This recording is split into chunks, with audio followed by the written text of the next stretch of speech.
ಶಿವ ಪದವಿಯೋ ಕರಿಮಸ್ತಕದ ಮುಕ್ತ ಬಿತ್ತು ಕರಕೆ ಪರಮ ಪ್ರಸಾದವನು ಪಾಲಿಸಿ ರಕ್ಷಿಸಿದೆ.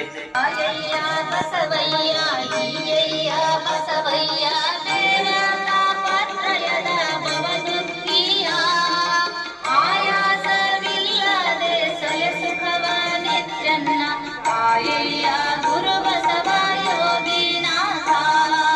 ಭಕ್ತಿನ ಮಗನೇಲಿ ಬಾರೆಂಜನ್ನ ಎತ್ತಿ ಸಲಗಿದೆ ಗುರುವೇ ಬಸವ ಪ್ರಭುವೇ ನಿತ್ಯಲಿಂಗಾರ್ಚಕ